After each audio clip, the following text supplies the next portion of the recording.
खबरें जो हमें सीधा जोड़ती हैं आपसे, जिनका आपकी जिंदगी पर होता है सीधा असर।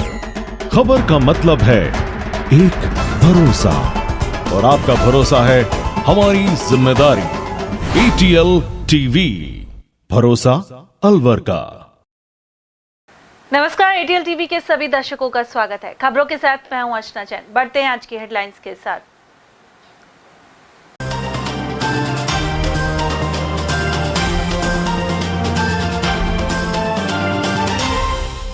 अलवर और भरतपुर में पैर पसारता डिप्थीरिया बना जानलेवा, चिकित्सा विभाग हुआ अलर्ट।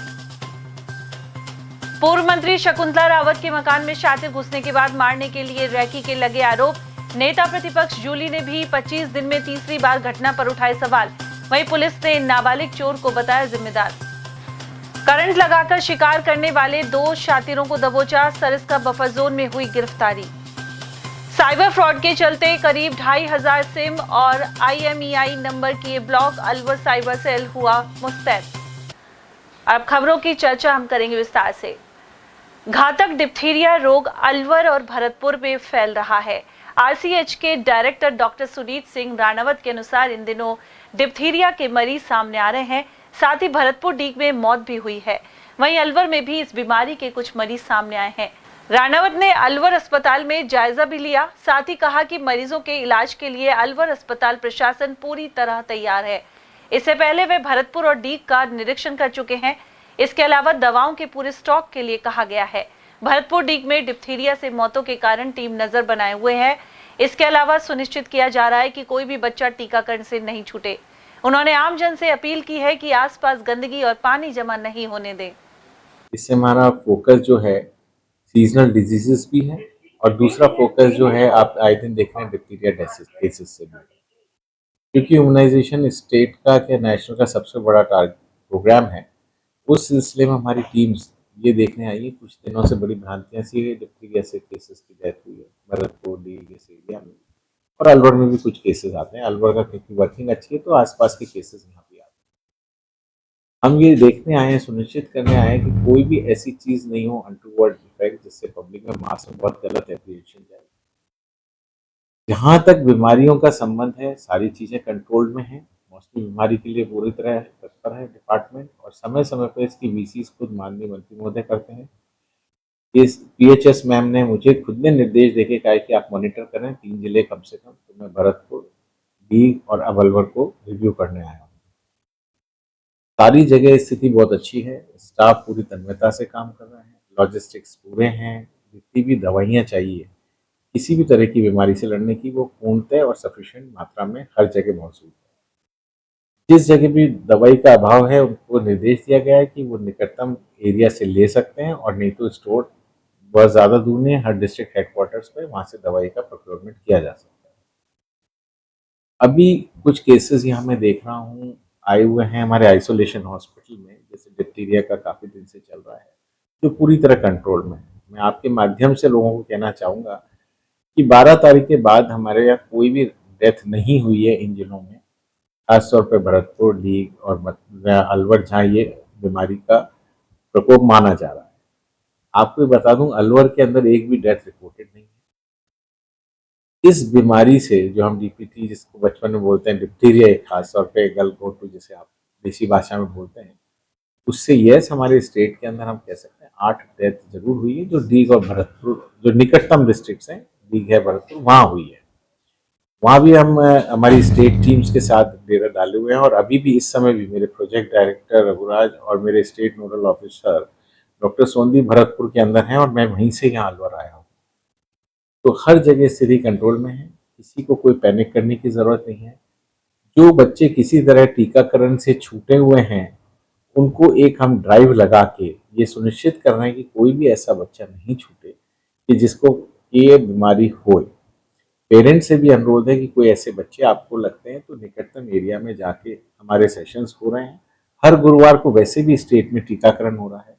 सरकार हमेशा से गंभीर रही है, तो अपने निकटतम एरिया में जाके सब अपने वैक्सीन लगाएं, और ये विश्वास रखें, जैसा कि मुझे निर्देश मिला मेरे माननीय चिकित्सा मंत्री से, मेरे PHS मैम से, कि आप सुनिश्चित करें कि किसी को किसी तरह की प्रॉब्लम ना हो, तो उस पर हम पूरा फोकस कर रहे हैं। पूर्व कैबिनेट मंत्री शकुंतला रावत के मकान में अज्ञात बदमाश ने फिर से घुसने की कोशिश की। पिछले कुछ अरसे में उनके ससुराल सहित पूर्व मंत्री से जुड़े 3 मकानों में ऐसी कोशिश हो चुकी है। शकुंतला रावत का कहना है कि उनकी रैकी की जा रही है और हमला भी हो सकता है। वहीं पुलिस एक नाबालिग चोर को ऐसी घटनाओं की वजह मान रही है। अलवर की कर्मचारी कॉलोनी में स्थित पूर्व कैबिनेट मंत्री रही शकुंतला रावत के मकान में फिर से घुसने का प्रयास हुआ है। नेता प्रतिपक्ष टीकाराम जूली ने लगातार ऐसी घटनाओं के चलते कानून व्यवस्था पर सवाल उठाए हैं। वहीं शकुंतला रावत ने डीजीपी उत्कल रंजन साहू से गुहार लगाई है। उन्होंने कहा कि 2 बार उनके घर और 1 बार ससुराल में घुसने का प्रयास हुआ है। इस दौरान कोई सामान नहीं चुराया गया और रैकी करके अज्ञात शातिर चले गए। उन्होंने आशंका जताई कि उनके परिवार को कोई मारना चाहता है। 25 दिन में तीसरी बार घर में घुसने की घटना हुई है। ताजा मामला कर्मचारी कॉलोनी स्थित मकान में शुक्रवार रात 10:55 का है। पूर्व कैबिनेट मंत्री ने कहा कि यह बदमाश सरिया लेकर आया था और उस समय उनके पति पानी की टंकी भर रहे थे। इसी दौरान उन्हें छत पर कोई व्यक्ति नजर आया और चिल्लाने पर वह पास वाले मकान की छत से भाग गया। उन्होंने बताया कि सबसे पहले 22 सितंबर को मोहम्मदपुर बहरोड स्थित मकान पर संदिग्ध लोग घुस आए थे। इसके बाद 24 सितंबर को अलवर के कर्मचारी कॉलोनी में स्थित मकान में बदमाश घुसा था। अब 18 अक्टूबर को कर्मचारी कॉलोनी में ही सामने वाले मकान में ऐसी घटना हुई है। मेरे को समझ में नहीं आ रहा कि भाई इस सरकार में किस तरीके से ये सुनवाई नहीं हो रही है, क्योंकि अभी 20-25 दिन पहले तो आए गांव से 2 दिन बाद में अलवर में आए। अलवर में आके ताले वाले तोड़ दिए, सामान इधर उधर कर दिया, बाकी लेके कुछ नहीं जाना। तो संदेहास्पद स्थिति है कि भाई वो बेडरूम में जाना और उधर बाथरूम और वो सारी चीज़ों को चेक करना, और उसके 20 दिन बाद ही आप सोचिए कि वो वापस से यहाँ आते हैं और वो 10:30 बजे 10:45 बजे आता है। कोई भी ये 2 आदमी है, उधर छाया भी दिख रही है, उसमें सीसीटीवी कैमरे में कैद भी हुआ है। वो आता है, छत पे घूमता है और छत पे घूम करके वापस वो जाता है। फिर 11:30 बजे वो वापस आता है, कुछ हथियार लेके आता है। वो आप देखेंगे कि कितना बढ़िया एक ये बड़ा सरिया है जो भारी है, एक हाथ से उठ भी नहीं सकता, और वो भी उसने ले रखा है। तो क्यों वो आ रहा है बार बार हमारे घर पे? हमने पिछली बार रिपोर्ट भी दर्ज करा दी है शिवाजी पार्क थाने में।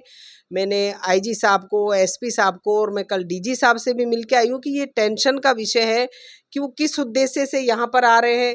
क्या वो कोई किसी को, हमको हानि पहुंचाना चाह रहे हैं? अब मुझे पूरा डाउट है कि वो हम में से किसी ना किसी को मारना चाह रहे हैं, क्योंकि नहीं तो तीसरी बार एक घर में आने का क्या मतलब है? चोरी उसे करनी नहीं है, कुछ लेना देना नहीं है, तो वो बार बार हमारे ही घर पे क्यों आ रहे हैं? तो ये एक सोचनीय विषय है। सरकार को अवगत कराने के बाद में मैंने पुलिस प्रशासन को रिपोर्ट दर्ज कराने के बाद में 20 दिन के अंदर वो पता नहीं लगा पा रहे हैं क्या है। और अब ये तीसरी घटना आज हुई है, तो हो सकता है कि वो मार जाते हैं हमें, गेट खोल देते तो हम वो सीधा हमला करते हैं हमारे ऊपर इतने भारी सरिये से। और उसमें शायद मेरे को लग रहा है कि पुलिस क्या इंतजार कर रही है, हमें मरने का इंतजार कर रही है क्या सरकार हमें, कि मरने के बाद में कुछ करेगी क्या? इतनी टेंशन हो रही, पूरा परिवार हम रात से बैठे हैं कि भाई ये ऐसी घटना क्यों हो रही है, क्या कारण है, कौन है इसके पीछे, ये पता लगाया जाना चाहिए कि साजिश क्या है किसी की। मेरे को तो ये समझ में नहीं आ रहा कि भाई ये साजिश क्या रच रही है, कोई क्या क्यों आ रहा है, एक ही घर पे क्यों बार बार आ रहा है, और रात को आना, फिर 10 बजे आना, फिर जाना, फिर हथियार लेकर के आना। तो कोई ना कोई बहुत बड़ी साजिश है। और इसका मैं तो सरकार से मांग करती हूँ कि सरकार सो रही है क्या भाई? आप महिलाओं की क्या सुरक्षा की आपको नहीं है क्या? एक एमएलए साहब को धमकी दे रहा है, कोई ट्रेस कर रहे हैं एसपी साहब के मोबाइल, और अब मेरे खुद के घर पे इतना हो रहा है, मैं सबको सूचित कर दिया है, फिर भी नहीं कर रहे हैं। तो क्या हमारे मरने के बाद में पुलिस प्रशासन जागेगा क्या? मैं तो आपसे उम्मीद रखती हूँ कि आप भी पुलिस प्रशासन को जगाने का काम करें। और मैं ये सोचती हूँ कि जल्दी से जल्दी ये केस खुलना चाहिए, नहीं तो हम हमारे सब लोग मिल करके हम सरकार को चेतावनी देंगे कि हम क्या कर सकते हैं।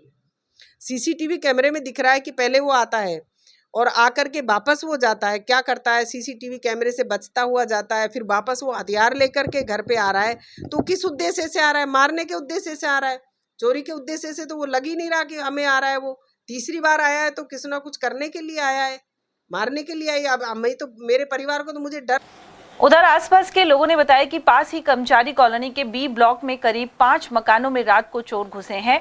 यह शातिर बर्तन और नकदी आदि पार करके ले गए। सो रही थी रात को और इनके से हमारे इधर आ गए थे। फिर रात को मुझे क्या आवाज़ भी आ रही थी, तो मैं इनका वो लड़की पता नहीं क्या कर रही है, मुझे क्या पता चोर घुस रहे हैं। ये हुआ था। बाकी तो फिर मैं बाहर निकल के मैंने खिड़की विड़की खोल के भी देखा, पर कुछ भी ऐसा पता नहीं लगा। क्या क्या सामान ले गए? बस 8,000 रुपये। और वो ऊपर छत पे नेसेसिटी के द्वारा पीछे से चढ़े हैं और मेरे घर में सामान जो है पीतल का था वो छत पे से लेके गए हैं कमरे में से। पड़ोस वाले मकान में ऊपर जो है 2 कमरे हैं उनके 2 ताले तोड़े हैं और उनमें उनका कुछ कैश वगैरह बता रहे हैं, वो उसको लेकर गए हैं और ताले टूटे पड़े हैं उनके भी। उधर नेता प्रतिपक्ष टीकाराम जूली भी पूर्व मंत्री शकुंतला रावत के निवास पर पहुंचे। उन्होंने घटना की जानकारी ली, साथ ही बढ़ते अपराधों के चलते कानून व्यवस्था पर सवाल उठाए। सामान लेके जा रहे, बड़ी विचित्र सी घटना है, क्या कहेंगे? देखिए, मैं ये कहना चाहूँगा कि प्रदेश के अंदर क्राइम का स्तर ये है कि रोजाना चोरी, लूट, डकैती, गैंगरेप, बलात्कार, एट्रोसिटीज और यहाँ तक कि आपसी रंजिशों में फायरिंग, पुलिस के लोगों को वाहनों से कुचलना, एक्सीडेंट, इस प्रकार की घटनाओं में बड़ी तेजी आई है और सरकार इस पे एकदम मौन है। आज ये बड़ी गंभीर घटना है कि हमारी पूर्व मंत्री हैं, उनके घर पे पिछले 25 दिनों में तीसरी चोरी हो, चोर आते हैं और हर बार रिपोर्ट होती है, पुलिस कोई कार्रवाई नहीं कर पाती। अब आज जो आरोपी पकड़ा है वो कह रहे हैं कि वो नाबालिग है, तो ये भी मैं कहना चाहूंगा, इस पे हमें बड़ा ध्यान देने की जरूरत है कि इस प्रकार के गिरोह सक्रिय हो गए हैं, क्योंकि भिवाड़ी का प्रकरण था, उसमें भी और भी जगह कई जगह ऐसे मामले आए हैं। अभी जैसे बाबा सिद्दीकी का मामला है, उसमें भी कह रहे हैं कि नाबालिग है। तो ये कोई नाबालिगों से कोई गिरोह इस प्रकार की घटनाओं को अंजाम तो नहीं दिलवा रहे हैं। तो इस विषय पे जरूर गंभीर चिंतन करने की जरूरत है। बाकी ये सरकार फेल है, विदेशों में घूमने से मुख्यमंत्री को फुर्सत नहीं है। उनका विभाग है, गृह विभाग में ऐसा लग रहा है जैसे सब सो रहे हैं। पुलिस प्रशासन अवैध वसूली, अवैध माइनिंग, कहीं बजरी वालों से, कहीं पत्थर वालों से, कहीं जिप्सम वालों से इस कमाई में लगा हुआ है और प्रदेश के हालात बिगड़ते जा रहे हैं। एसपी तक सुरक्षित नहीं है, एसपी की लाइव लोकेशन ट्रेस की जा रही है और उस पर अभी तक कोई कार्रवाई नहीं हो रही है। मुकदमा भी अभी तक दर्ज नहीं हुआ है, उस पर कोई कार्रवाई नहीं है। तो ये क्या प्रशासन है? मैं ये कहना चाहूंगा कि पुलिस जो है वो सो रही है और प्रदेश के अंदर जो लोग कहते थे नहीं सहेगा, राजस्थान और राजस्थान के अंदर स्थिति बिगड़ रही है, वो सारी स्थिति पहले से बहुत कई गुना ज्यादा आज प्रदेश के अंदर बिगड़ चुकी है। रावत जी की गाड़ी को भी 3-4 बार एक्सीडेंट करने की कोशिश की गई, ये हाँ, पिछली बार मुझे पता चला अभी एक्सीडेंट हुआ और बीच में 2-3 बार ये घटनाएं भी हुई है। तो मैं समझता हूँ कहीं ना कहीं कोई गिरोह है, कोई गैंग है जो लगातार इनको निशाना बना रही है और इस प्रकार के प्रयास कर रही है। पुलिस को बड़े स्तर पर इसके लिए स्पेशल जो है एक टीम गठित करके इस पूरे मामले को जांच कराई जानी चाहिए और इस घटना का पूरा जल्द से जल्द को क्लियर करना चाहिए। जो चोर सर सीसीटीवी में दिख रहा है, उसी चोर ने इसी के पीछे वाले ब्लॉक से 5 घरों में चोरी की। एक से सीढ़ी चुराई, उस सीढ़ी से दूसरे मकान पे चढ़। देखिए, ये सारी जो घटनाएं हुई हैं ये उस समय हुई हैं जब पुलिस यहाँ पे थी। ये भी लगभग उसी समय की घटनाएं हैं जब पुलिस यहाँ पे खड़ी थी। तो पुलिस का जो इकबाल है वो खत्म हो चुका है। 50 मीटर की दूरी पे पुलिस खड़ी है और चोर चोरी कर रहा है। तो पुलिस का काम क्या है? पुलिस को ये तो है नहीं जो दिन भर जो है लोगों के डंडे मारे, गरीबों की ठेलियों को हटाए, जो अनजान लोग हैं उनके चालान भरे। ये काम पुलिस का बच गया क्या? पुलिस का जो मुख्य काम है क्राइम को रोकने का काम है। चोरी नहीं होनी चाहिए, मर्डर नहीं होने चाहिए, झगड़े नहीं होने चाहिए, इस चीज का काम है पुलिस का। वो तो कर नहीं रही है और दूसरे कामों में पुलिस व्यस्त है। उधर अलवर एसपी संजीव नैन ने बताया कि पूर्व मंत्री के मकान की छत पर एक नाबालिग चोरी करने के प्रयास में गया था। उसी नाबालिग ने आसपास के कई मकानों में छोटी मोटी चोरियां की हैं। इस वक्त मैं खड़ा हूं अलवर शहर के शिवाजी पार्क थाना अंतर्गत कर्मचारी कॉलोनी में। मैं आपको सीधे तौर पर दिखाना चाहूंगा, ये बोर्ड पूर्व कैबिनेट मंत्री शकुंतला रावत का है, जहां पर 20 से 25 दिन पहले एक चोरी की वारदात का प्रयास किया गया था, लेकिन चोर चोरी करने में असफल रहे और फरार हो गए। उस वक्त मुकदमा दर्ज हुए लेकिन कोई कार्रवाई नहीं हुई। आज भी पूर्व कैबिनेट मंत्री शकुंतला रावत घर में चोरी का प्रयास किया गया है। लेकिन इस बार एक सीसीटीवी वीडियो सामने आया है जहां पर एक चोर भारी भरकम संबल लेकर घूमता हुआ नजर आ रहा है। क्या वो चोरी करने आया था या पूर्व कैबिनेट मंत्री को कोई नुकसान पहुंचाने, ये एक देखने का बड़ा सवाल है। मैं एक दिखाने जाऊंगा अपने साथी से कि इस तरफ दिखाएं कि यहाँ पे कर्मचारी कॉलोनी के जस्ट पीछे बी ब्लॉक में 4 से 5 मकानों में चोरी की वारदात का प्रयास किया गया है। लेकिन उनके घर में चोरी हुई है, किसी के घर में ठूठी ले गए हैं तो कोई कीमती सामान, किसी घर में 8 से 10 हजार रुपए।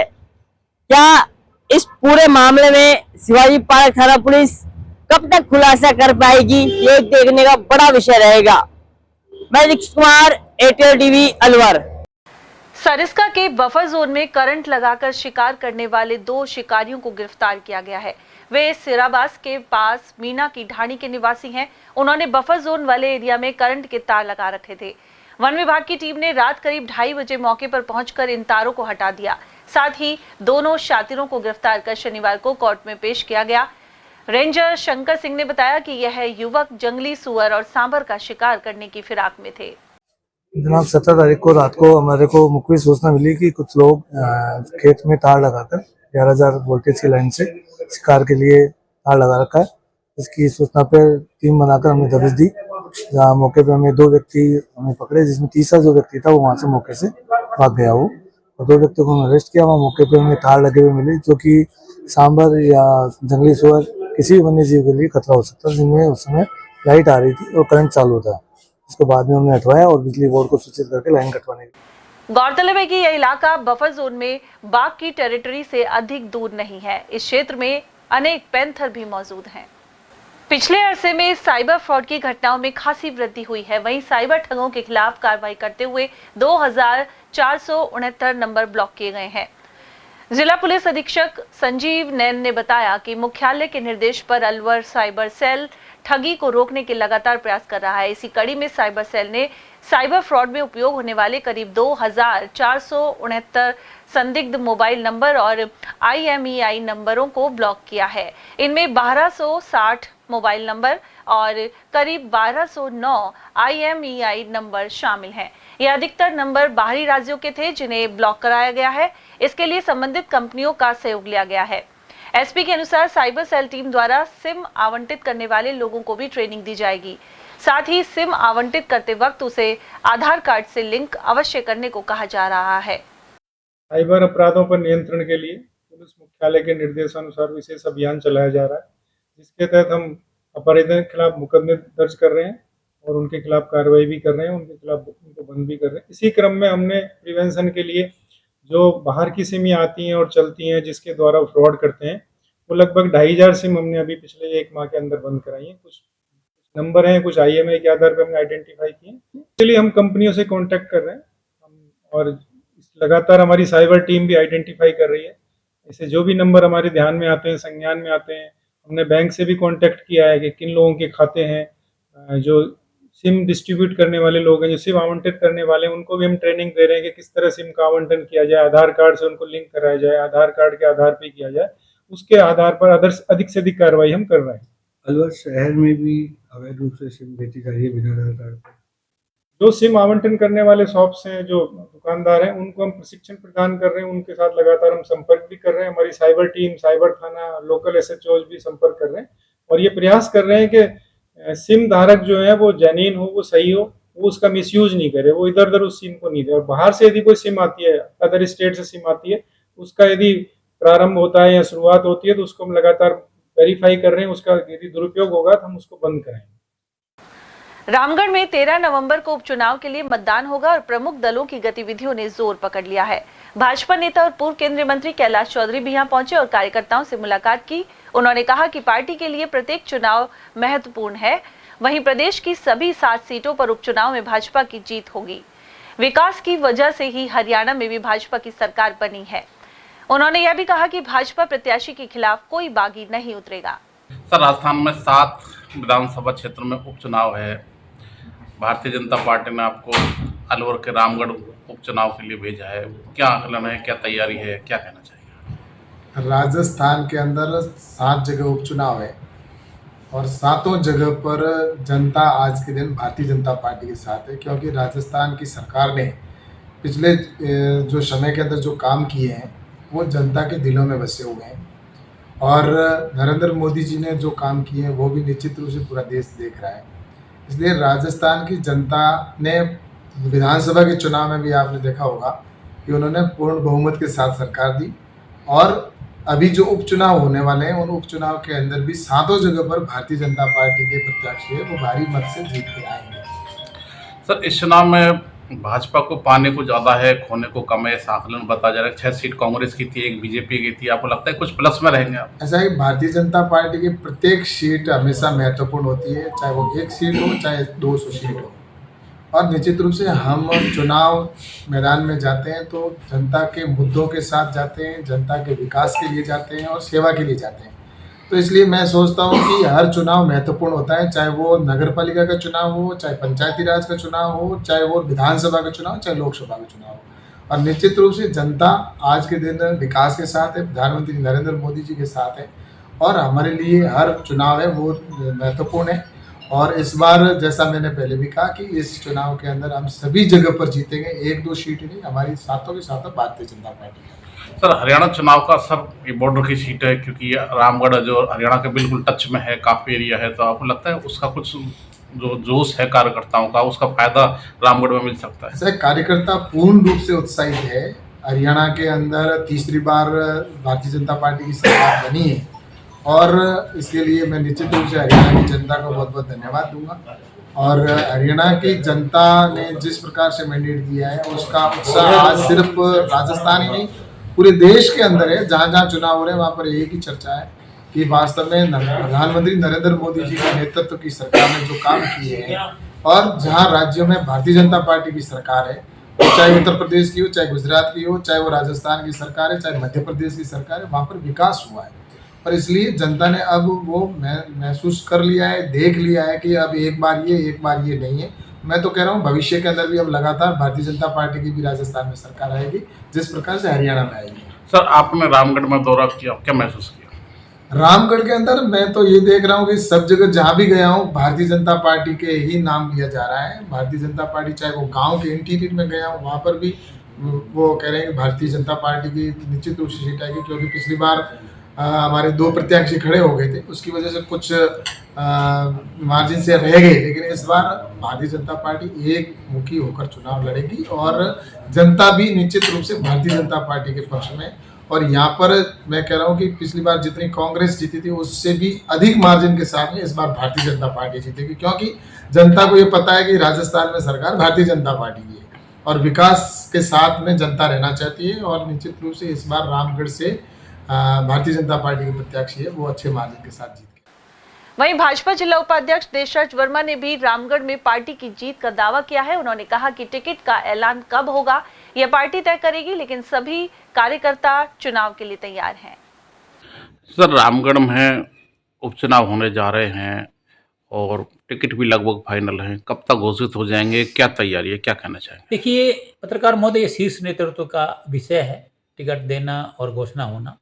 लेकिन मैं आपको बताना चाहूँगा इसके माध्यम से कि रामगढ़ में भारतीय जनता पार्टी का कैंडिडेट जीतेगा, टिकट किसी को भी दे और टिकट भी भारतीय जनता पार्टी कार्यकर्ता को ही मिलेगा और हम अधिक मतों से जीतेंगे, ये तय मानिए। और दूसरी बात बताऊं, हमारे राष्ट्रीय और प्रदेश के एक जो उच्च अधिकारी हैं वो रामगढ़ में पूर्णतः तैयारी कर ली चुनाव की और मंडल से लेकर बूथ तक कार्यकर्ता चुनाव की तैयारी में है और कांग्रेस का अब की बार बहुत अधिक मतों से यहाँ पराजय होगी, ऐसा मेरा मानना है। सर, पिछली बार 2 बार से तो आपकी बीजेपी काफ़ी वोटों से हार रही है और इस बार कैसे जीतेंगे आप? देखिए, आप ये कह रहे हैं 2 बार काफ़ी ज़्यादा वोटों से बीजेपी नहीं हारी, ये है कि तीसरे नंबर पर, लेकिन दूसरा प्रत्याशी भी तो बीजेपी का ही कार्यकर्ता था। लेकिन अब की बार ऐसा नहीं होगा, उपचुनाव है और सरकार हमारी है और सरकार की योजनाएं और केंद्र सरकार की योजनाओं से कार्यकर्ताएं खुश हैं और भारतीय जनता पार्टी की जो 7 सीट है प्रदेश में, हम 7 जीतेंगे। सर, रामगढ़ में गुटबाजी रही है पिछले 2 बार, जैसा आपने बताया कि हमारा जो दूसरा बीजेपी का उम्मीदवार खड़ा हो गया था वो काफ़ी वोट ले गया था, तो उससे पहले भी बसपा से बीजेपी के ही चुनाव लड़ गए थे, तो जिस तरह से फिर बीजेपी के दो कैंडिडेट खड़े होंगे तो फिर कैसे जीतेगी? देखिए, टिकट तो एक को मिलेगा ना। और आपने पहले कुछ दिन पहले की आप घटना बता दूं, ये रूमर फैल रहा था हरियाणा में कि सरकार कांग्रेस की आ रही है, कांग्रेस की आ रही है, हाथी घोड़े मंगवा लिए। लेकिन भारतीय जनता पार्टी की विचारधारा और मोदी का नेतृत्व को देखते हुए हरियाणा में जो सरकार पूर्ण बहुमत की बनी है, ऐसे ही मैं आपको बताना चाहूंगा कि रामगढ़ के अंदर हमारा उम्मीदवार बहुत अधिक मतों से जीतेगा और सरकार का भागीदार बनेगा। और वहीं जिला कांग्रेस कमेटी की ओर से 21 अक्टूबर को रामगढ़ में बैठक का आयोजन किया जाएगा। अध्यक्ष योगेश मिश्रा ने बताया कि बैठक में राष्ट्रीय महासचिव और पूर्व केंद्रीय मंत्री जितेंद्र सिंह के अलावा वरिष्ठ नेता और पदाधिकारी शामिल होंगे। जिला अध्यक्ष के अनुसार कांग्रेस के विधायक रहे जुबेर खान को सच्ची श्रद्धांजलि पार्टी प्रत्याशी को चुनाव जिताकर दी जाएगी। बैठक में इसे लेकर रणनीति बनेगी। देखिए, राजस्थान में उपचुनाव के रण की जो कहानी वो बन चुकी है और अलवर जिला कांग्रेस कमेटी रामगढ़ उपचुनाव को लेकर पूरी तैयारी में है। हम हमारे कार्यकर्ताओं की, नेताओं की, पदाधिकारियों की सबकी 2-3 मीटिंग कर चुके हैं और परसों भी 21 तारीख को हम हमारे नेता आदरणीय भौर जितेंद्र सिंह जी के मुख्य आतिथ्य में टीकाराम जूली जी विधानसभा में नेता प्रतिपक्ष और चिरंजीवी राव जो हमारे AICC के सेक्रेटरी इंचार्ज हैं, उनके अति विशिष्ट आतिथ्य में रामगढ़ में रघुवंश रिसोर्ट में एक मीटिंग पुनः संगठन करने जा रहे हैं, जिसमें सम्मान्य भंवर साहब, जूली जी, चिरंजीवी राव जी, रोहित बोरा जी विधायक, धर्मेंद्र राठौड़ जी, विकास चौधरी जी विधायक और कुंडर साहब हमारे विधायक जिनको PCC ने यहाँ इंचार्ज बनाया वो सब रहेंगे।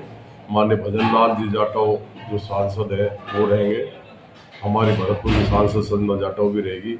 हमारे विधायक ललित यादव जी, विधायक दीपचंद कारिया जी, विधायक कांति मीणा जी, विधायक मांगीलाल मीणा जी, हमारे पूर्व विधायक प्रत्याशी, PCC के पदाधिकारी और मेंबर, AICC के पदाधिकारी और मेंबर और DCC के पदाधिकारी, ब्लॉक कांग्रेस कमेटी के अध्यक्षगण, मंडल अध्यक्ष रामगढ़ के, और जो हमने रामगढ़ विधानसभा में 60 पंचायतों में और 4 नगर पालिकाओं में 19 सेक्टर बनाए हैं, उन सारे हर सेक्टर में हमने 2-2 प्रभारी लगाए, सारे सेक्टरों के इंचार्ज और जो ग्राम प्रभारी और वार्ड प्रभारी लगाए, सारे ग्राम प्रभारी, वार्ड प्रभारी, जिला पार्षद, पंचायत समिति सदस्य, कांग्रेस विचारधारा के सरपंच और वरिष्ठ कांग्रेसजन और कांग्रेस के कार्यकर्ता सभी को हमने उसमें आमंत्रित किया है और एक बड़ा मिशन लेकर हम चल रहे हैं। हम कांग्रेस पार्टी का एक कार्यकर्ता जो अलवर जिले का है वो चाहता है कि रामगढ़ की सीट पर कांग्रेस पार्टी का कब्जा था। प्रकृति के क्रूर हाथों ने माननीय विधायक जुबेर खान जी को हमारे हाथों से छीन लिया, तो सारे कांग्रेस जन एकजुट होकर के जनता जनार्दन से सहयोग लेकर के राजस्थान की विधानसभा में कांग्रेस प्रत्याशी को रामगढ़ वाड़े को जिता करके पहुंचाएंगे, तो हमारी सम्मानित जुबेर खान जी को सच्ची श्रद्धांजलि होगी और उसी कार्य में सब लग करके रामगढ़ की सीट को हम जिता करके लाएंगे। उधर जिलाध्यक्ष मिश्रा के अनुसार 1 या 2 दिन में कांग्रेस पार्टी अपने प्रत्याशी की घोषणा कर देगी। साथ ही 23 अक्टूबर को पार्टी उम्मीदवार द्वारा नामांकन किया जाएगा। उन्होंने संकेत दिया कि जुबेर खान के परिवार में टिकट दिया जा सकता है। सर, मेरा सीधा सा सवाल है, प्रत्याशी कौन होगा, कब तक उसका नामांकन भरा जाएगा और क्या कहना चाहिए? देखिए, कांग्रेस पार्टी में जिस तरीके से एकजुटता है, जिस तरीके से एक कांग्रेस जन जुबेर जी को श्रद्धांजलि इस आने वाले चुनाव प्रत्याशी को जिता करके देना चाहता है, मैं रामगढ़ विधानसभा के सारे कांग्रेस जनों को और वरिष्ठ जनों को इस बात लिए धन्यवाद दूंगा। किसी कांग्रेस जन ने रामगढ़ से टिकट के लिए अप्लाई नहीं किया, तो पार्टी तय करेगी, प्रत्याशी आला कमान तय करेंगे, भंवर साहब तय करेंगे, जूली जी तय करेंगे, माननीय गोविंद सिंह डोटासरा जी तय करेंगे, अशोक गहलोत जी, सचिन पायलट जी, सभी करेंगे और जिसको भी प्रत्याशी बना करके भेजेंगे हम उसको जिता करके राम और राजस्थान की विधानसभा में भेजेंगे। सर, नॉमिनेशन कब करेंगे? 25 तारीख से पहले करेंगे। संभवतः टिकट 1-2 दिन में घोषित हो जाएगा और अगर 1-2 दिन में घोषित हो गया तो हम लगभग 23 तारीख को बुधवार है, उस दिन कर सकते हैं। सर इस स्तर पर बड़ा नेता कौन कौन रहेगा नॉमिनेशन के दौरान? सारे बड़े नेता रहेंगे, जो हमारे माननीय भंवर साहब रहेंगे, माननीय नेता प्रतिपक्ष जूली जी रहेंगे, माननीय चिरंजीवी राव हमारे जो सेक्रेटरी इंचार्ज है AICC के वो रहेंगे, हमारे जो PCC ने प्रभारी लगाए विधायक साहिबान वो रहेंगे, भजन लाल जी जिनको इस चुनाव का इंचार्ज बना के भेजा है वो रहेंगे। अलवर शहर में लंबे अरसे से पानी के अवैध कनेक्शनों की समस्या बनी हुई है। वहीं जलदाय अधिकारियों ने शनिवार को अवैध नल कनेक्शन काटने का अभियान चलाया। इस दौरान खदाना मोहल्ले में करीब 20 अवैध कनेक्शन पाए गए, जिन्हें काटने की प्रक्रिया चल रही है। कनिष्ठ अभियंता पवन जांगिड़ ने बताया कि यह पहुंचकर जांच के दौरान यह स्थिति सामने आई। वहीं जिनके पास पानी के बिल नहीं है उन्हें अवैध मानकर कनेक्शन काटे जा रहे हैं। इस दौरान कई लोगों ने विरोध भी किया। गौरतलब है कि स्थानीय लोगों ने क्षेत्र के ऊपरी हिस्से में पर्याप्त मात्रा में पानी नहीं पहुंचने की शिकायत की थी। JN जांगिड़ के अनुसार शहर के अन्य हिस्सों में भी जांच कर इसी तरह की कार्रवाई होगी। खदाना मोहल्ले में पड़ाव की चक्की तक पानी नहीं पहुंचने की शिकायत प्राप्त हुई थी। उसके संबंध में पाइपलाइन चौकिंग भी चेक की जा रही है, साथ में अवैध कनेक्शन भी काटे जा रहे हैं। अभी तक 5 अवैध कनेक्शन काटे गए हैं और अभी अभियान जारी है। बाकी जिनके बिल आ रहे हैं उनसे बिल यानी कि उनके बिल चेक करके आगे अवैध कनेक्शनों को काटा जा रहा है। नहीं, कुछ लोग अपने पाइप, जैसे कई बार ये होता है कि उन्होंने लंबी दूरी से कनेक्शन कर रखे हैं, तो उनको समझाइश की जा रही है कि भई आपके लंबी दूरी से कनेक्शन ना करें, अपने घर के सामने से ही करें। और कई उपभोक्ता भी यानी कि खुद जागरूक होकर खुद अपने कनेक्शन अगर अवैध है तो उन्होंने खुद ने भी कटवाने के लिए आगे आए हैं, तो उन्होंने कटवाए भी है। कितने अवैध कनेक्शन मांगे जा रहे हैं? अभी तक टोटल 5 कनेक्शन काटे गए हैं और आशंका है कि 5-10 और आगे तक मिल जाएंगे कंप्लीट गली में। बाकी सभी के बिल आ रहे हैं लगभग। अतुल्य अलवर स्वच्छता अभियान के तहत शहर के विभिन्न वार्डों में प्रशासनिक अधिकारियों द्वारा सफाई करवाई जा रही है। इसके तहत वार्ड 57 में नगर निगम कमिश्नर जितेंद्र सिंह नरूका ने स्वयं फावड़ा हाथ में लेकर सफाई की। इस दौरान 1 घंटे में इस इलाके की स्थिति काफी सुधरी नजर आई। कमिश्नर नरूका ने बताया कि अभियान के तहत सभी वार्डों में प्रशासनिक अधिकारी लगातार मॉनिटरिंग कर रहे हैं। वहीं आमजन से भी अपील की गई है कि वे अपने क्षेत्र को साफ व स्वच्छ रखें। वहीं इस अवसर पर ADM योगेश डागुर, UIT सचिव स्नेहल नाना दाई गुड़े और सोहन सिंह नरूका सहित अनेक अधिकारी मौजूद रहे। जैसा कि आप जानते हैं, स्वच्छता के लिए अलवर में अतुल्य अलवर अभियान चलाया जा रहा है। इसके तहत प्रति शनिवार को जो प्रशासनिक अधिकारी हैं विभिन्न वार्डों का दौरा करते हैं और श्रमदान करते हैं। साथ ही हम आम जनता को भी मोटिवेट करते हैं कि स्वच्छता जो है वो केवल एक सरकारी जिम्मेदारी नहीं है, आम नागरिकों की भागीदारी इसमें बेहद ज़रूरी है। यदि हम सब अपने घर के आसपास और अपने परिवेश को स्वच्छ नहीं रखेंगे तो जो बड़ा कचरा है उसको कैसे उठा पाएंगे। तो हमारा लोगों से यही निवेदन था, आम लोगों ने इसमें सहभागिता भी की है कि एक तो प्लास्टिक जो है इस तरह से जगह जगह बिखेरे नहीं, कचरे के निश्चित स्थान बने हुए हैं जहाँ से हमारे ऑटो टिपर आते हैं और प्रतिदिन कचरा उठाते हैं, वो निर्धारित स्थान पर ही डालें। और छोटी छोटी चीज़ें हैं जिनको करके हम अपने परिवेश को स्वच्छ बना सकते हैं। इसी दिशा में आज का श्रमदान आयोजित किया गया है। वहीं सफाई अभियान के तहत शनिवार को ADM प्रथम मुकेश कुमार कायथवाल ने वार्ड 45 और 46 का दौरा किया। ADM प्रथम ने मौके पर नगर निगम की ओर से चलाई जा रही एंटी स्मोक गन की कार्यप्रणाली देखी। उन्होंने कहा कि धूल वाले स्थानों और मुख्य सड़कों पर इस वाहन को नियमित रूप से चलाया जाए, जिससे धूल और प्रदूषण से आम जन को छुटकारा मिल सके। अलवर के बुर्जा हवेली के समीप 2 बाइक आपस में टकरा गई। इसके चलते 2 लोगों की जान चली गई। 108 एम्बुलेंस के कार्मिक नरेश चंद के अनुसार बुर्जा हवेली के पास इनफील्ड पर सवार 2 युवक गंभीर रूप से घायल हो गए। जिला अस्पताल में नाहरपुर निवासी तैयब खान ने दम तोड़ दिया, जबकि दूसरे मृतक की शिनाख्त नहीं हो पाई है। वहीं अन्य बाइक पर सवार युवक भी गंभीर रूप से घायल हो गया। रूपबास निवासी कृष्ण को निजी अस्पताल में दाखिला करवाया गया है। उधर सदर थाना पुलिस ने दोनों मृतकों के शव को जिला अस्पताल की मोर्चरी में रखवा दिया है। जो हमारे थाने की पुलिस थी वहाँ पहुंची, उन्होंने सूचना दी कि वहाँ पे एक एक्सीडेंट हुआ था। तो वहाँ पहुंचे तो वहाँ पेशेंट था, एक वो ब्राउन डेड था, अननोन है वो। कितने लोग थे? वो हमको तो एक मिला था, 2 पेशेंट पहले आ गए थे मालाखेड़ा लोकेशन से। कहाँ पे घटना हुई? ये बुर्जा हवेली के पास की घटना है। अलवर जिला कलेक्ट्रेट के सामने शिव मंदिर के समीप शनिवार को 48वें दिन भी सत्याग्रह जारी रहा। यहां अनिश्चितकालीन असहयोग आंदोलन किया जा रहा है। पीड़ित जमाकर्ता परिवार के अनुसार बर्ड्स एक्ट कानून की पालना नहीं करवाई जा रही, इसी वजह से ठग कंपनियों द्वारा ऐंठी गई राशि उन्हें वापस नहीं मिल पा रही है। पदाधिकारियों ने आरोप लगाया कि संबंधित कानून केवल कागजों तक सीमित है, ऐसे में भुगतान सुनिश्चित होने तक धरना प्रदर्शन जारी रहेगा। इस मौके पर जिला अध्यक्ष राजेंद्र कुमार सेन, गुलाबचंद, सुरजीत सिंह, किशोरी लाल, महेंद्र बैरवा, रामेश्वर मिश्रा, ललित कुमार, संजीव और मुन्ना खान आदि मौजूद रहे। अलवर म्यूजियम अपनी बेजोड़ वस्तुओं के लिए जाना जाता है, लेकिन कुछ मुद्दों पर सुधार की जरूरत भी बनी हुई है। इतिहासविद एडवोकेट हरिशंकर गोयल के अनुसार यहाँ महाराजा जयसिंह से जुड़े कई दुर्लभ चित्र बक्सों में बंद हैं, इन्हें प्रदर्शित किया जाना चाहिए। इसी तरह अरबी, फारसी आदि के कई दुर्लभ ग्रंथ भी मौजूद हैं, इनका लाभ भी शोध विद्यार्थियों आदि तक पहुंचना चाहिए। वहीं टोंक म्यूजियम में मौजूद ऐसे ग्रंथों की डिजिटल आदि प्रतिलिपि भी अलवर म्यूजियम में प्रदर्शित की जाए। अलवर का हमारा संग्रहालय बहुत ही साधन संपन्न और है। इसमें महाराजा जयसिंह के एक बक्से के अंदर, बड़े बक्से के अंदर आपके उनके फोटोग्राफ्स हैं और उसमें बाकायदा कौन से सन में ये फोटो हुआ, कौन कौन उसमें उपस्थित थे, किस बात का है ये, वो सब लिखा हुआ है। तो इसकी एक प्रदर्शनी लगनी चाहिए। ये मैंने म्यूजियम के क्यूरेटर साहब से अर्ज किया था और उन्होंने इसको स्वीकार किया, क्योंकि हालांकि महाराजा जयसिंह पर एक पीएचडी हंसराज सोनी ने की हुई है, और लेकिन उस समय ये चीज़ें हमारे सामने नहीं आ पाई थी।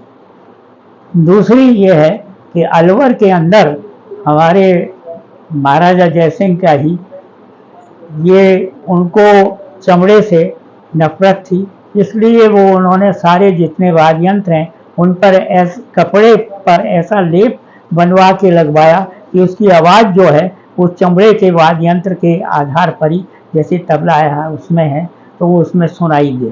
तो अभी तक ये ऐसा कौन सा मसाला था कि उसमें इस तरीके से लगने से आवाज़ आती थी, इस पर शोध अभी हो रहा है।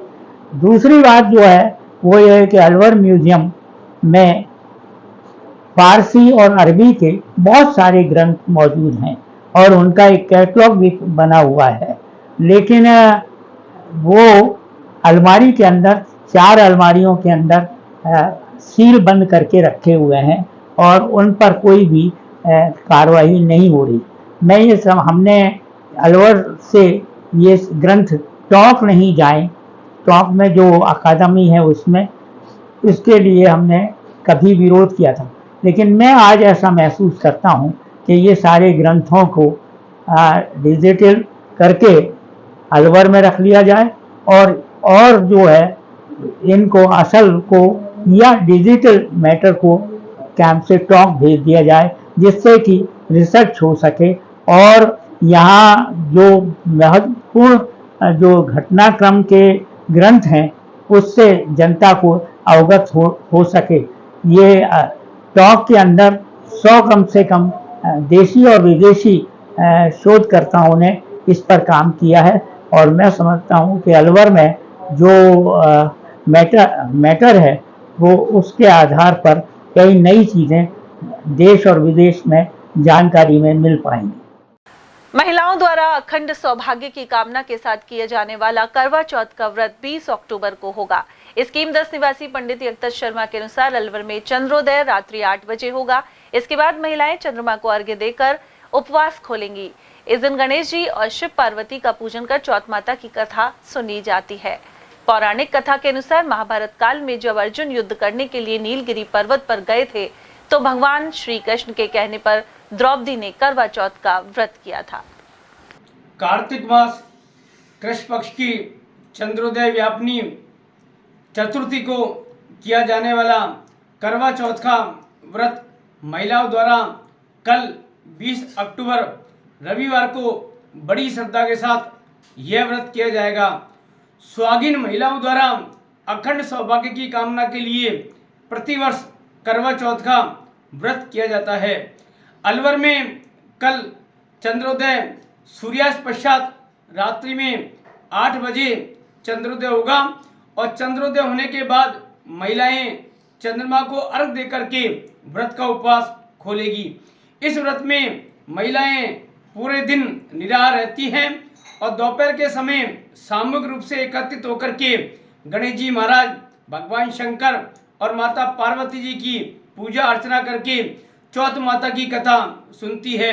कथा सुनने के बाद महिलाएं सूर्य भगवान को अर्घ देकर के जल, चाय और काफी आदि पीती हैं और सूर्यास्त पश्चात चंद्रोदय होने पर चंद्रमा को अर्घ देकर के ही व्रत का उपवास खोलती है। पौराणिक कथानुसार महाभारत काल के समय जब अर्जुन युद्ध करने के लिए नीलगिरी पर्वत पर गए थे तब द्रौपदी बहुत चिंतित हुई। उन्होंने भगवान श्री कृष्ण जी से अपने पति की दीर्घायु के लिए वरदान मांगा। तब भगवान श्री कृष्ण ने उन्हें कार्तिक मास कृष्ण पक्ष के करवा चौथ करने का विधान बताया। तब से ही नीलगिरी पर्वत पर द्रौपदी अखंड सौभाग्य की कामना के लिए प्रतिवर्ष व्रत करने लगी। शास्त्र में लेख है कि माता पार्वती जी ने भी शंकर भगवान की दीर्घायु के लिए और भगवान शंकर को पति के रूप में स्वीकार करने के लिए करवा चौथ का व्रत किया था। इसलिए प्रतिवर्ष कार्तिक मास कृष्ण पक्ष के चतुर्थी को चंद्रोदय व्यापिनी करवा चौथ का व्रत बड़ी श्रद्धा के साथ किया जाने लगा। पुरुषार्थी समिति द्वारा दशहरा पर्व 2024 के सफल आयोजन पर गुरुद्वारा सुखधाम में अरदास की गई, साथ ही लंगर आयोजित हुआ। कार्यकारिणी सदस्यों की ओर से इस दौरान अध्यक्ष कुलदीप कालरा के शहर कार्यालय पर केक भी काटा गया। इस अवसर पर समाज के सभी व्यक्ति शरीक हुए। V4U संस्थान ने गायत्री मंत्र के उच्चारण के साथ नशा मुक्त भारत अभियान शुरू किया है। सोनावा राजकीय उच्च माध्यमिक विद्यालय से इसका आगाज हुआ। इस दौरान हर घर नशा मुक्त बनाने का संकल्प लिया गया। साथ ही विद्यार्थियों को नशे के दुष्परिणामों के बारे में जागरूक बनाया गया है। इस दौरान क्विज प्रतियोगिता हुई और स्टाफ एवं विद्यार्थियों को शपथ दिलवाई गई। संस्थान के अध्यक्ष ने बताया कि युवाओं एवं नासमझ बच्चों को नशे का आदी होने से बचाने की मुहिम चलाई जा रही है। कार्यक्रम के दौरान महेंद्र सिंह, अध्यक्ष नागेंद्र सिंह, उपाध्यक्ष चेतन सिंह, शैलेश डागुर, प्रधानाचार्य महेंद्र शर्मा, उप प्रधानाचार्य सरिता शर्मा और श्री कृष्ण अग्रवाल आदि उपस्थित रहे। विद्यालय स्तर पे भी अपना अभियान चलाना शुरू कर दिया है। वैसे हम काफ़ी वर्षों से कच्ची बस्तियों में या नशे से प्रभावित क्षेत्रों में अपना हर घर नशा मुक्त अभियान चलाते आ रहे हैं और आज हमने अपने इस अभियान के तहत और साथ में भारत सरकार के नशा मुक्त भारत अभियान एवं राजस्थान सरकार ने जो भी शुरुआत की है टबैको फ्री यूथ कैंपेन के तहत हमारा हर घर नशा मुक्त अभियान विद्यालय स्तर पर भी शुरू कर दिया है। आज का कार्यक्रम हमारा सोनावा डूंगरी अलवर जिले में था, राजकीय उच्च माध्यमिक विद्यालय में, जहां पे हम लोगों ने पावर पॉइंट प्रेजेंटेशन के माध्यम से बच्चों को वीडियो और फोटो दिखा के नशे से होने वाले जो भी दुष्परिणाम हैं उनके बारे में समझाया और उनको अंत में शपथ दिलवाई कि इस प्रकार के नशे से हमें स्वयं भी बचना है और साथ में हमारे आसपास में यदि कोई इनसे प्रभावित है उन्हें भी बचाना है। कालंकुआ सैटेलाइट हॉस्पिटल के पास पार्क एवं दुकानों के समीप गंदगी का आलम है। स्थानीय नागरिकों ने बताया कि इसे लेकर कई बार नगर निगम में शिकायत की जा चुकी है। वहीं गंदगी के चलते बीमारियां फैलने की आशंका बनी हुई है।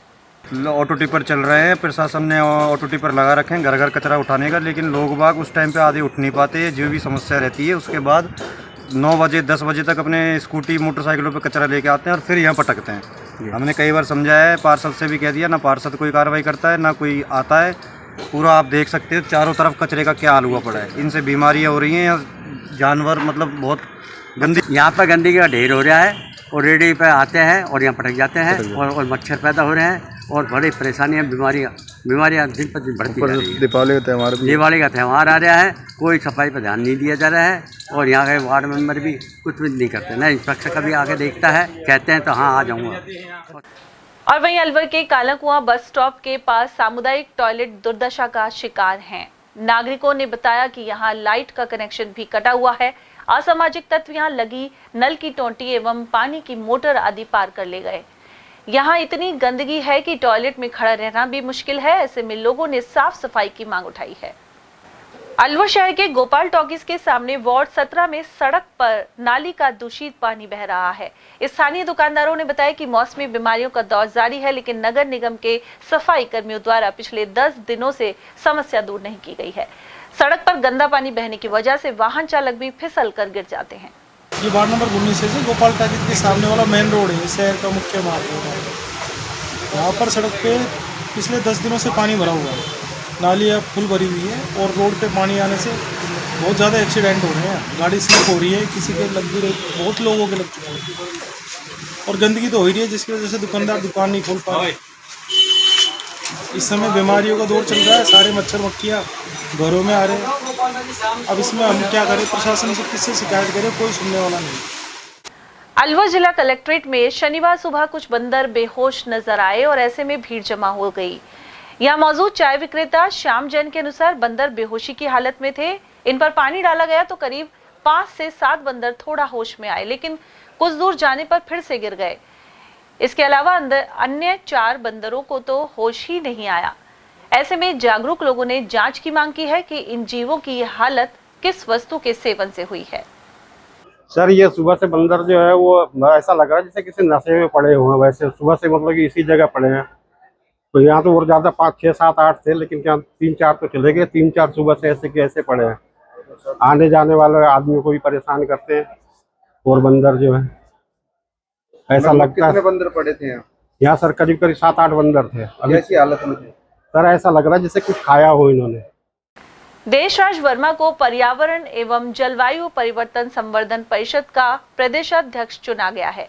वर्मा ने बताया कि प्रधानमंत्री नरेंद्र मोदी की मुहिम एक पेड़ मां के नाम को आगे बढ़ाने के लिए परिषद बनाई गई है। वहीं प्रदेश में अब तक लगाए गए 5 करोड़ पौधों के संरक्षण के लिए टीम गठित की जाएगी। साथ ही जिला और तहसील स्तर पर संगठन की कार्यकारिणी बनेगी। इस परिषद के राष्ट्रीय अध्यक्ष राहुल द्विवेदी हैं। ये वन एवं पर्यावरण जलवायु संवर्धन परिषद ये केंद्र सरकार और राज्य सरकार के जो कार्य योजनाएं हैं उनको क्रियान्वित करने के लिए राजस्थान सरकार और केंद्र सरकार की ओर से मुझे एक दायित्व दिया गया है। और ये मोदी जी का विजन था एक पेड़ मां के नाम। उस विजन को हम सफल करने के लिए पूरे राजस्थान में हर जिले वाइज एक जिला प्रमुख बनाएंगे और वो एक जिला प्रमुख हर तहसील में एक तहसील प्रमुख और उसके सदस्य बनाएगा। जिस तरह भारतीय जनता पार्टी का जिलाध्यक्ष, राष्ट्रीय अध्यक्ष और प्रदेश अध्यक्ष होता है, ऐसे ही इस परिषद में पूरी कार्यकारिणी होगी और उस कार्यकारिणी के कार्य विभाजन होंगे। और हमारा मूल उद्देश्य है राजस्थान को पर्यावरण के माध्यम से गाँव में पेड़ पौधे लगे और इंडस्ट्रीज में जो प्रदूषण हो रहा है वो कैसे कम हो, इस पे इस परिषद का सबसे बड़ा उद्देश्य है, इस पर जोर देकर कम किया जाए। ये हमारा कार्यक्रम रहेगा। तो आप पर्यावरण पर काम करेंगे? जी जी जी जी जी। तो दिल्ली में बहुत ज़्यादा प्रदूषण है। दिल्ली के साथ साथ जो अलवर का भिवाड़ी है वो बहुत खतरनाक स्तर पर है जी। तो किस तरह से आप प्रदूषण को कम करेंगे, क्या रणनीति आप? देखिए, मैं आपको बताना चाहूँ, अभी दिल्ली बुलाया था, हमें कार्यशाला भी हुई थी हमारी।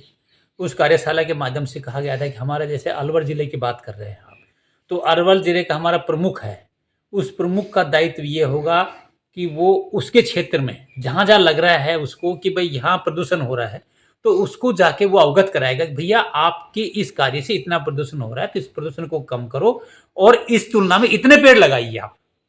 जब वो उस तुलना में उतना पेड़ लगाएगा तो प्रदूषण बिल्कुल कम हो जाएगा। और मैं आपको गारंटी देता हूँ, मोदी जी का विजन एक पेड़ मां के नाम, जो 5 करोड़ राजस्थान पेड़ लगे हैं, उन पेड़ों की संरक्षण देना, उनका राजस्थान सरकार का हम एक सहयोग करेंगे और केंद्र सरकार के कार्य विनती को सहयोग करने का जो कार्य होगा ये हमारा प्रमुख कार्यक्रम रहेगा। और जहां प्रदूषण है वहां अधिक से अधिक पेड़ लगे और उसको कम किया जाए, ऐसी हमारी योजना है।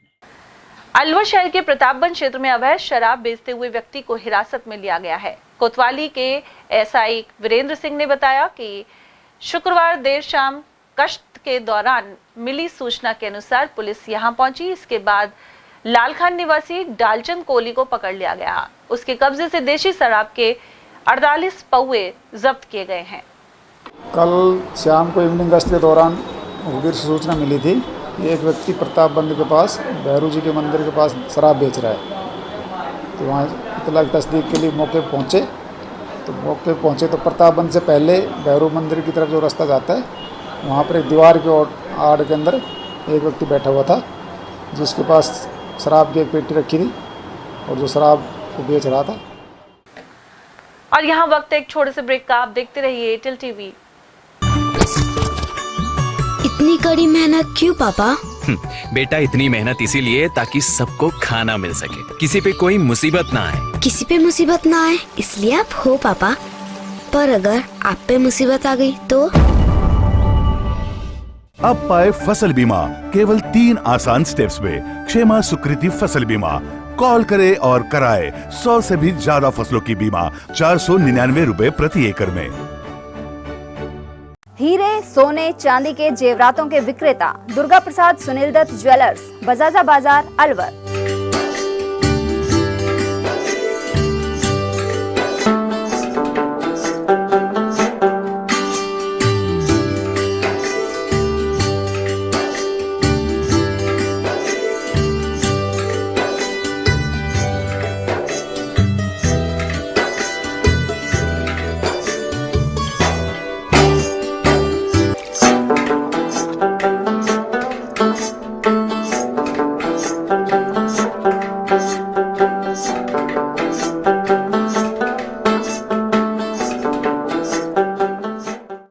सोने चांदी के जेवरातों के विक्रेता दुर्गा प्रसाद सुनील दत्त ज्वेलर्स, बजाजा बाजार, Alwar. Phone number 0144233863 and 2338663। Furniture का 32 साल पुराना जाना माना नाम Rahul decor.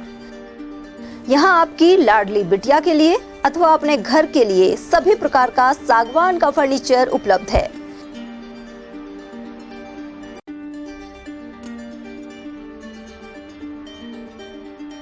Double bed, dressing table, sofa set सागवान एवं कपड़े वाले तथा सेंटर टेबल, भट्टी कलर, स्टील अलमारी, ब्रांडेड एवं सॉफ्टी फोम के गद्दे आपकी नाप तोल से बनाए जाते हैं।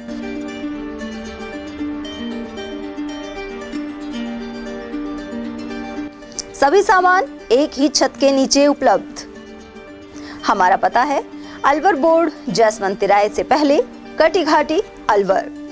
Contact number 9414019769 and 9414019768। Doctor Shroff charity eye hospital Alwar द्वारा दी जाने वाली सुविधाएं जैसे RGHS, ESHS, TPA।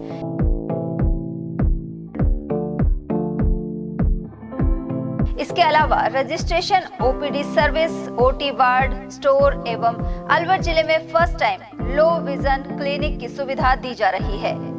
Low vision aid clinic जो दिव्यांग बच्चों जिनकी निगाह बहुत सारे इलाज के बाद भी कम रह जाती है, ऐसे मरीजों के लिए या ऐसे बच्चों के लिए जो बेस्ट पॉसिबल जो डिवाइसेस होते हैं वो हमारे पास अवेलेबल है, जिससे हम ऐसे बच्चों का मदद कर सकते हैं। ऑप्थेल्मोलॉजी डॉक्टर द्वारा चिन्हित मरीज लो विजन क्लिनिक की सुविधा उठा सकता है। हमारे यहाँ विभिन्न प्रकार की जांचें जैसे OCT, RFNL, VFA, B scan, YAG laser, A scan की सुविधा उपलब्ध है। हमारा पता है doctor Shroff charity eye hospital, Subhash Nagar, NEB road, Alwar, Rajasthan. Contact number 014423705559। Alwar शहर का सबसे खूबसूरत banquet hall the Shehnai resort.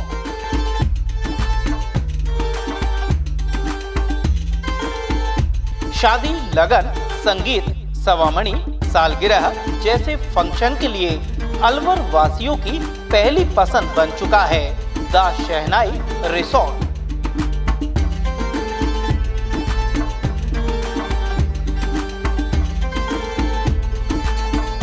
इसमें कवर्ड मंडप, 25 आधुनिक कमरे, छोटा पार्टी हॉल व रेस्टोरेंट भी है। बैंक्वेट हॉल, पार्टी हॉल तथा कमरों की बुकिंग के लिए आज ही संपर्क करें। झंकार होटल के पीछे near Hanuman circle, Delhi road, Alwar. 8094126636 and 8118822488। Break के बाद आप सभी का एक बार फिर से स्वागत है। जयपुर विद्युत वितरण निगम की ओर से जहां आए दिन रखरखाव के नाम पर विद्युत कटौती की जाती है, वहीं हाई वोल्टेज की लाइन को छू रहे पेड़ों की छटाई नहीं की जा रही। ऐसे में बार बार फॉल्ट हो जाता है। मालाखेड़ा उपखंड के दादर, माधोगढ़, उमरैन, हल्दीना, ढाकपुरी, श्यामगंगा आदि सब स्टेशनों से जाने वाली लाइन पेड़ों के बीच से गुजर रही है। राजगढ़ रोड और कोठारी का बास सड़क मार्ग पर भी यही स्थिति नजर आती है। दीपावली करीब है और इसके बावजूद यहां रखरखाव का कार्य नहीं किया गया है। ग्राम बुर्जा स्थित श्री हरि निवास हनुमान मंदिर का 11वां स्थापना दिवस मनाया जा रहा है। इस उपलक्ष्य में भक्तों ने अखंड रामायण पाठ और भंडारे का आयोजन किया। गौरतलब है कि 18 अक्टूबर को रामायण पाठ का शुभारंभ हुआ था, जिसका समापन शनिवार को किया गया। इस मौके पर हवन के बाद भंडारे का आयोजन भी हुआ। हरिराम प्रधान की याद में मंदिर का निर्माण 11 वर्ष पूर्व किया गया था। हनुमान मंदिर बुर्जा में समस्त ग्रामवासियों के लिए, धर्म प्रेमियों के लिए भंडारों का आयोजन किया गया और अखंड रामायण पाठ की व्यवस्था की गई। देसी घी के लड्डू, पूरी सब्जी, सभी भक्तजन आपके सामने यहाँ इधर भंडारे। ये मंदिर की स्थापना दिवस करिए तो कितने साल हो गए मंदिर को बने? मंदिर को 11 साल स्थापना दिवस हुआ था, उसका आज जन्मदिन है। मालीवास स्थित जगदम्बा माता मंदिर में संगीतमय सुंदरकांड का पाठ संपन्न हुआ। इस दौरान वाचक कमलकांत शर्मा ने पाठ किया। वहीं राधेश्याम गुप्ता, विजय गुप्ता, सत्यप्रकाश मोदी और पंडित महेश चंद आदि श्रद्धालु मौजूद रहे।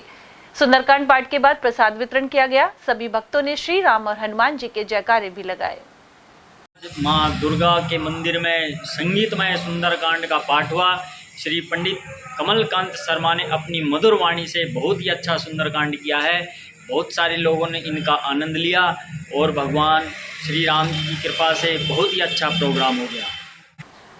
अलवर जिले के मेवात बालिका और कस्तूरबा बालिका आवासीय विद्यालयों के टूर्नामेंट में 21 स्कूलों से 438 खिलाड़ियों ने भाग लिया।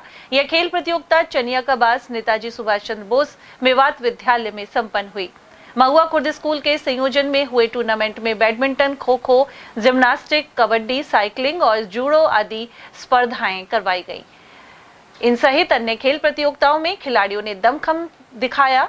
समग्र शिक्षा अभियान के एडीपीसी मनोज कुमार शर्मा के मुख्य आतिथ्य में शनिवार को समापन कार्यक्रम आयोजित किया गया, जबकि विशिष्ट अतिथि मुख्य ब्लॉक शिक्षा अधिकारी भागचंद रहे और अध्यक्षता संयोजक भगवान साय शर्मा ने की।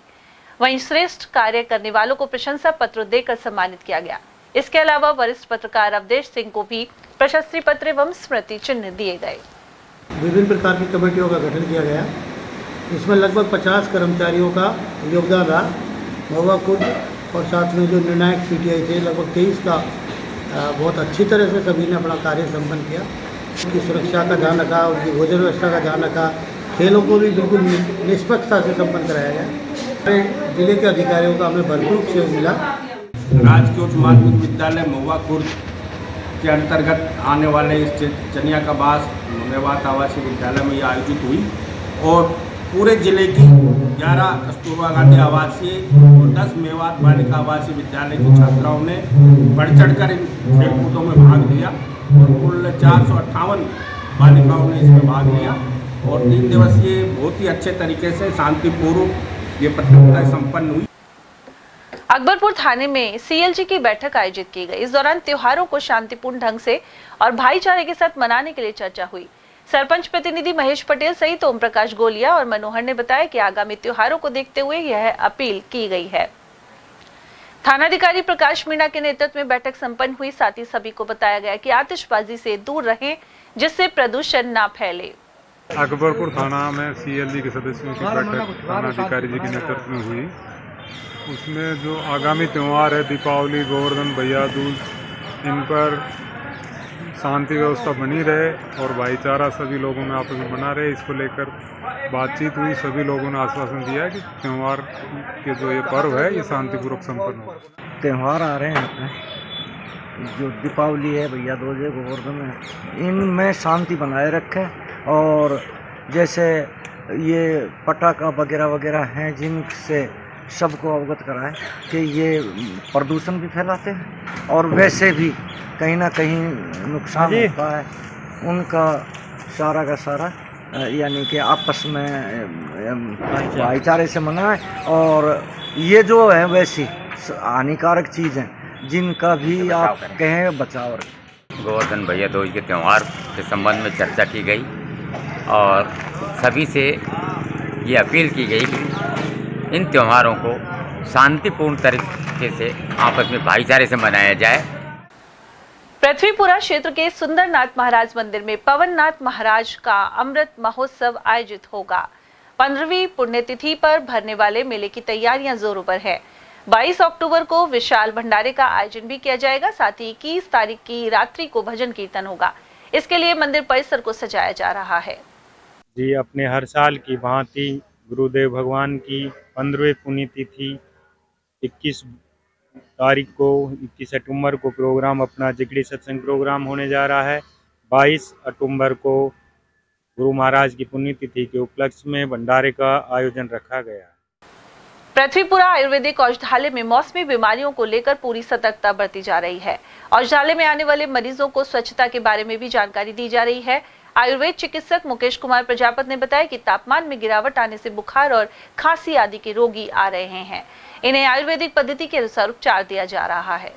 मौसम के जो टेम्परेचर में परिवर्तन है, इससे थोड़ी मौसम बीमारियों में बढ़ोतरी हुई है। जैसे कि सामान्य ज्वर हो रहे हैं, खांसी है, जुकाम है आदि के रोगी की इस समय संख्या बढ़ी है और इस प्रकार के रोगी औषधालय में भी काफ़ी संख्या में आ रहे हैं, जिनको हम सामान्य रूप से आयुर्वेद की जो प्रोटोकॉल के अनुसार सुब्रा वसम है, पिपली चूर्ण है, काली सादी चूर्ण है, कंकड़ वसम है, त्रिभुवन कीर्ति रस है, एवं गोजीव्याधि क्वाथ, वात्सलेश्मी क्वाथ आदि का प्रयोग हम रोगियों को करा रहे हैं, जिससे काफ़ी अच्छा लाभ रोगियों को मिल रहा है। और सभी रोगियों से मेरा आग्रह है कि वो जब भी इस प्रकार के जो लक्षण देखे, बुखार है, हल्का शरीर में टूटन है, जुकाम है, ऐसा लगे तो औषधालय में कहीं भी किसी भी चिकित्सक से संपर्क कर और अपना स्वास्थ्य लाभ ले। साइबर अपराधों की रोकथाम को लेकर कठुमर के शिव महाविद्यालय में वर्कशॉप की गई। यहां थाना प्रभारी संजय शर्मा ने छात्राओं को जागरूक बनाया। थानाधिकारी ने बताया कि साइबर ठगी में उनके फोटो और ओटीपी आदि का उपयोग किया जा सकता है। इससे पूर्व कॉलेज संचालक डॉक्टर अनिल कौशिक ने थानाधिकारी और उनकी टीम का स्वागत किया। इस अवसर पर कॉलेज संचालक सारिका शर्मा, शैतान चौधरी, दिनेश चौधरी, कृष्णा चौधरी, करिश्मा और नटवर चौधरी आदि मौजूद रहे। और अब बात करते हैं नौगावा की, जहां श्री राम कला मंच के कलाकारों द्वारा श्री हनुमान ध्वज की पूजा अर्चना की गई। वहीं हवन यज्ञ के साथ ही प्रसाद वितरण किया गया। मंच के प्रधान राजेंद्र सोनी ने बताया कि 29 सितंबर को बस स्टैंड स्थित सनातन सभा भवन में रामलीला का शुभारंभ किया गया था। इसका मंचन 15 दिनों तक हुआ। वहीं राम बारात मुख्य आकर्षण का केंद्र रही। इस मौके पर प्रधान सोनी सहित डायरेक्टर मुकुट गोयल, धर्म शर्मा, भगत वाजपेयी, रामू सैनी, योगेश सैनी और विजेंद्र शर्मा आदि उपस्थित रहे।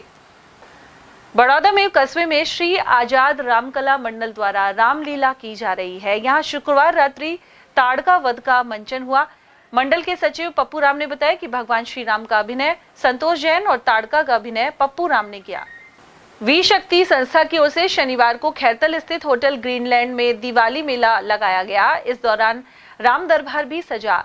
मेले का शुभारंभ मुख्य अतिथि कोट कासिम, एमपीएस शीला चौधरी और विशिष्ट अतिथि पूजा यादव एवं अंजलि यादव ने किया। मेले में स्वयं सहायता समूह ने अपने उत्पादों की प्रदर्शनी लगाई। इस दौरान महिलाओं ने सांस्कृतिक कार्यक्रमों की प्रस्तुति भी दी।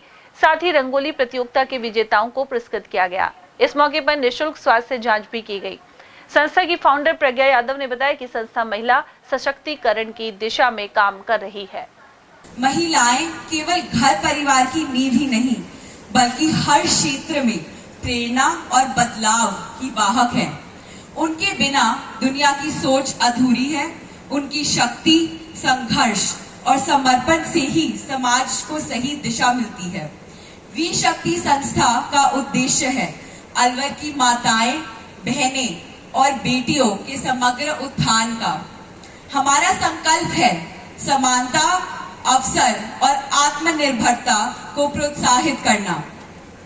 वी शक्ति आप सभी के साथ मिलकर महिलाओं के लिए स्वास्थ्य, शिक्षा, खेल, क्षमता निर्माण और आजीविका कार्यक्रमों को बढ़ावा देने का काम कर रही है।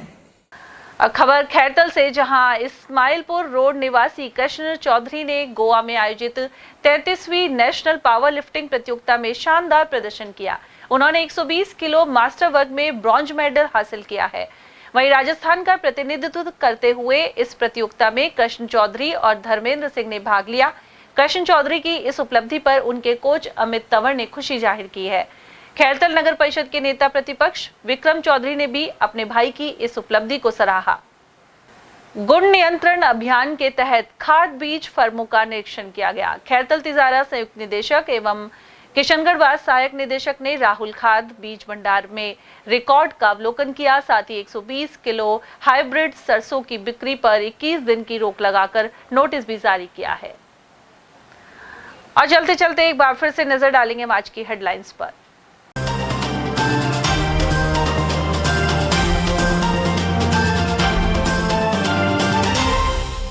अलवर और भरतपुर में पैर पसारता डिप्थीरिया बना जानलेवा, चिकित्सा विभाग हुआ अलर्ट। पूर्व मंत्री शकुंतला रावत के मकान में शातिर घुसने के बाद मारने के लिए रैकी के लगे आरोप। नेता प्रतिपक्ष जूली ने भी 25 दिन में तीसरी बार घटना पर उठाए सवाल। वहीं पुलिस ने नाबालिग चोर को बताया जिम्मेदार। करंट लगाकर शिकार करने वाले 2 शातिरों को दबोचा, सरिस्का बफर जोन में हुई गिरफ्तारी।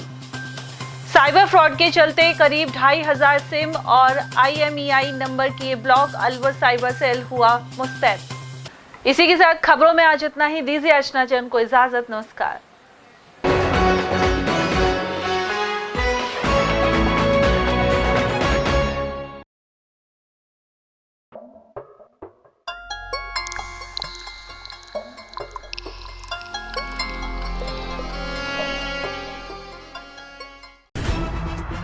खबरें जो हमें सीधा जोड़ती हैं आपसे, जिनका आपकी जिंदगी पर होता है सीधा असर।